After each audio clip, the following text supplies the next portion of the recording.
The last one we'll discuss is the hypothesis that eating too much sweets could decrease desire to fall asleep.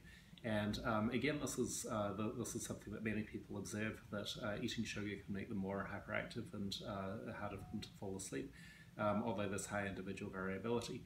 And so again, this is something that could very plausibly be linked to the microbiome, both with what we know about how diet affects the microbiome, and in particular having a lot of sugar will increase pro-inflammatory bacteria like Prevotella and like E. coli and other proteobacteria that are able to divide very rapidly on that rich carbon source. And we also know that the microbiome is involved in sleep in several ways.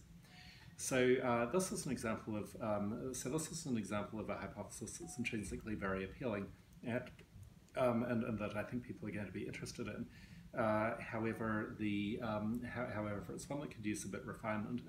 It's one that could use a bit more refinement. So, for example, the proposed mechanism is maybe taking too much energy in when eating and sitting for long hours at the desk, which could disturb the sleep cycle.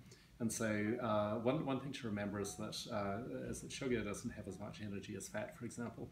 And so, separating out the type of nutrition from the total number of calories that are in that nutrition may be important for refining the study design, especially if the hypothesis is based on energy.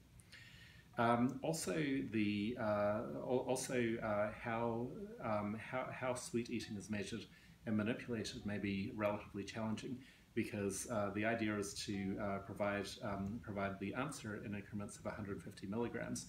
But remember that a teaspoon of sugar is more like 5,000 milligrams, right? And so being able to get to the nearest milligram how much sugar someone is eating is going to be relatively challenging.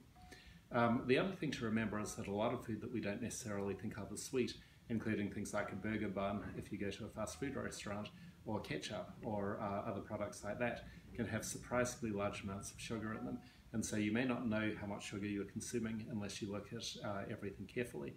And that's another interesting question: is it our perception of what's sweet that's really important for this stuff, or is it the amount of sugar that we're actually taking in, whether or not it seems sweet to us or not? And then finally, it looks like the reminder is at 2 a.m.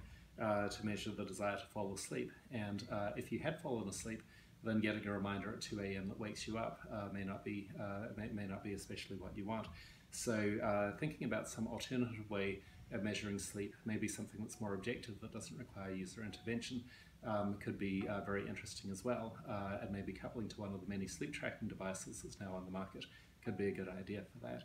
So, so this is an example of a great idea where, with some more refinement, it could lead to some very valuable information about the links between the microbiome, diet, sleep, and well-being. So that could be fascinating as well.